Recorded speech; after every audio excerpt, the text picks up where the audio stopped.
La Bible est explicite sur la venue de l'Antéchrist sur terre et sur le grand pouvoir qu'il exercera sur toutes les nations. Examinons ce que l'apôtre Paul a écrit dans sa lettre aux Thessaloniciens. « Et alors paraîtra l'impie, que le Seigneur Jésus détruira par le souffle de sa bouche, et qu'il anéantira par l'éclat de son avènement. L'apparition de cet impie se fera par la puissance de Satan, avec toutes sortes de miracles, de signes et de prodiges mensongers, et avec toutes les séductions de l'iniquité, pour ceux qui périssent, parce qu'ils n'ont pas reçu l'amour de la vérité pour être sauvés. » De plus, la Bible nous montre que l'Antéchrist aura également des pouvoirs surnaturels. Dans l'Apocalypse, chapitre 13, il est écrit qu'il fera descendre le feu du ciel et accomplira de nombreux miracles qui émerveilleront les foules. Alors il deviendra le sauveur de ces personnes et luttera contre le peuple de Dieu, et le monde célébrera la mort de ceux qui n'ont pas renié leur foi en Christ. Et quand il semblera que l'Antéchrist a remporté la victoire et a vaincu le peuple de Dieu, Jésus reviendra. La gloire du Christ couvrira le ciel, et sa puissance dominera toute la terre. Et alors Satan sera vaincu et jeté en enfer, avec l'Antéchrist et le faux prophète. Voyons ce que dit la Bible. « Et le diable, qui les séduisait, fut jeté dans l'étang de feu et de soufre, où sont la bête et le faux prophète, et ils seront tourmentés jour et nuit, au siècle des siècles. » Et une question que presque tout le monde se pose au sujet du retour du Christ est la suivante. Pourquoi n'est-il pas encore revenu? Qu'est-ce qui l'en empêche? Quand reviendra-t-il pour rassembler son Église et régner sur la terre? Après tout, mes frères, plus de 2000 ans se sont écoulés, et jusqu'à présent, le Seigneur n'est pas revenu. Qu'est-ce qui reste encore à arriver? Et c'est précisément de cela dont je veux discuter avec vous dans la vidéo d'aujourd'hui. Nous allons découvrir quelle sera la dernière chose qui doit se produire pour que Jésus revienne, selon la Bible. Mais avant de commencer, je voudrais vous demander de laisser déjà votre like, de vous abonner à ma chaîne et d'activer la cloche pour recevoir les notifications de YouTube chaque fois que je publie une nouvelle vidéo, d'accord? Je veux vous aider dans votre marche avec Dieu chaque jour. Alors, allons-y. Le chapitre 24 de l'Évangile de Matthieu relate le moment où Jésus répond à l'interrogation des disciples concernant son retour. Ils voulèrent savoir comment et quand cela se produirait, et voyez ce que le Seigneur a dit. « Prenez garde que personne ne vous séduise, car plusieurs viendront sous mon nom disant « C'est moi qui suis le Christ ». Et ils séduiront beaucoup de gens. Vous entendrez parler de guerres et de bruits de guerre. Gardez-vous d'être troublés, car il faut que ces choses arrivent. Mais ce ne sera pas encore la fin. Une nation s'élèvera contre une nation, et un royaume contre un royaume, et il y aura, en divers lieux, des famines et des tremblements de terre. Tout cela ne sera que le commencement des douleurs. Alors on vous livrera au tourment, et l'on vous fera mourir, et vous serez haïs de toutes les nations, à cause de mon nom. » Regardez cela, frères et sœurs. Jésus voulait bien expliquer aux disciples ce qui devait arriver dans le monde avant son retour, et selon lui, la première chose qui devait arriver était les guerres, et les royaumes se levant les uns contre les autres, et les nations se levant les unes contre les autres. Si nous examinons bien l'histoire du monde, nous verrons que cela s'est déjà produit. Par exemple, vers le XIe siècle, des royaumes se sont levés les uns contre les autres pendant les croisades, des expéditions militaires organisées par les catholiques d'Europe occidentale, ayant initialement pour objectif de reconquérir des lieux saints pour les chrétiens tels que le Saint-Sépulcre à Jérusalem. Cette région était un lieu de pèlerinage pour les catholiques, mais les croisades ont été compliquées après que les peuples islamiques ont conquis cette région. Les croisades étaient également une lutte entre chrétiens et musulmans, entraînant la mort de centaines de milliers de personnes.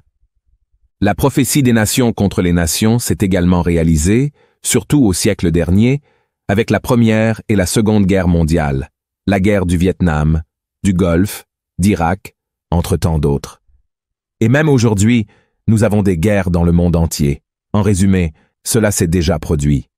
Le deuxième point de la prophétie de Jésus qui attire beaucoup notre attention se trouve au verset 9 de Matthieu, chapitre 24, où le Seigneur a déclaré que les chrétiens seraient persécutés et tués, haïs par toutes les nations à cause de son nom. Et réfléchissez bien, frères et sœurs, cela s'est également réalisé. Cela s'est réalisé avec les disciples qui ont été tués à cause de Christ. Et cela se réalise aujourd'hui avec des croyants torturés et tués à cause de leur foi dans divers pays du monde. De plus, nous, chrétiens, avons été victimes de haine de ceux qui pensent différemment de nous. Nous sommes haïs et jugés par une société dominée par le malin qui ne respecte pas la parole du Seigneur. Le troisième point prophétique de Jésus, concernant son retour, se trouve dans la suite du texte de Matthieu 24. Il a dit « Ce qui suit. Alors aussi, plusieurs succomberont, et ils se trahiront, se haïront les uns les autres. Plusieurs faux prophètes s'élèveront, et ils séduiront beaucoup de gens. Et parce que l'iniquité se sera accrue, la charité du plus grand nombre se refroidira. Et cela, frères et sœurs, nous le voyons aussi aujourd'hui, avec combien de personnes que vous connaissez ont abandonné leur foi. J'en connais plusieurs, malheureusement. Et avez-vous remarqué combien il y a tant de personnes qui parlent mal les unes des autres, qui se haïssent, qui souhaitent le mal? Et cela se produit aussi, frères et sœurs, au sein des églises. Donc, nous vivons une époque où le manque d'amour est très grand. L'amour se refroidit dans la plupart des cœurs, et nous devons être vigilants à cet égard. En ce qui concerne les faux prophètes, combien d'hommes et de femmes qui prétendent être des messagers de Dieu, en réalité, déforment la parole du Seigneur pour leur propre bénéfice. Les églises, la télévision, Internet regorge de trompeurs et d'exploiteurs de la foi. Autrement dit, tout cela s'est déjà produit également, en réalité. Mais maintenant, quelle est la prochaine chose qui doit arriver jusqu'au retour de Christ? La réponse peut être trouvée au verset 14 de Matthieu, chapitre 24. Lisons ensemble ce que Jésus a dit.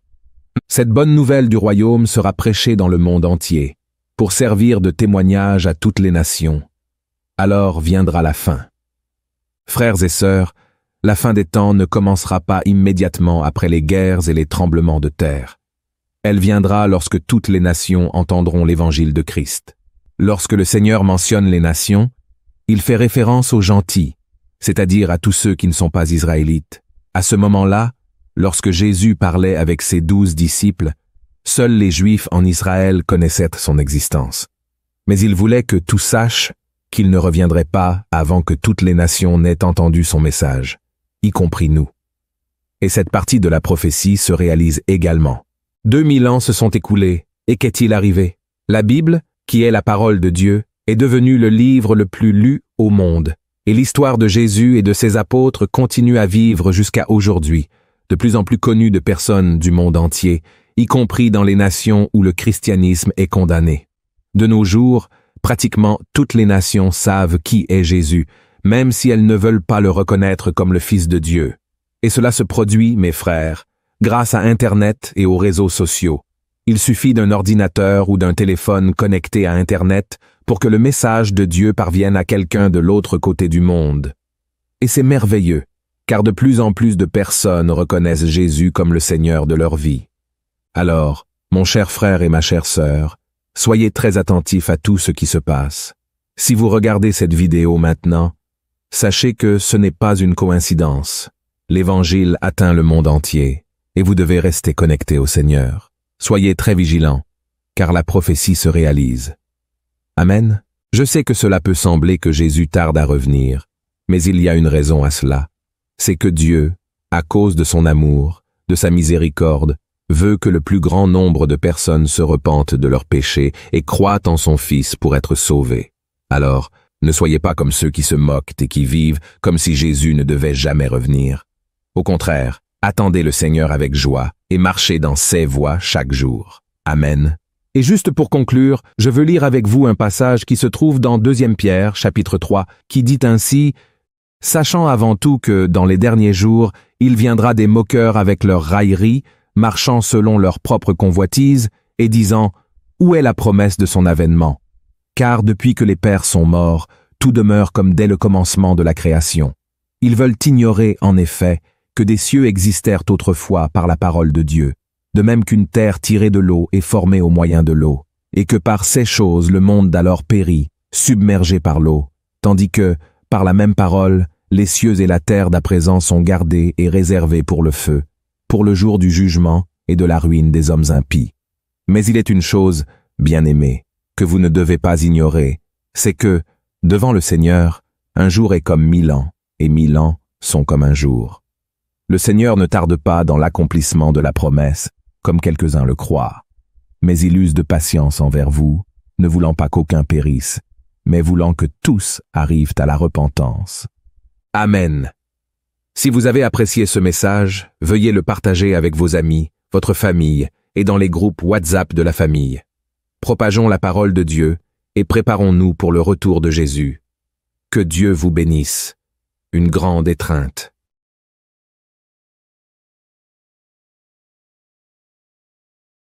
La Bible est explicite sur la venue de l'Antéchrist sur terre et sur le grand pouvoir qu'il exercera sur toutes les nations.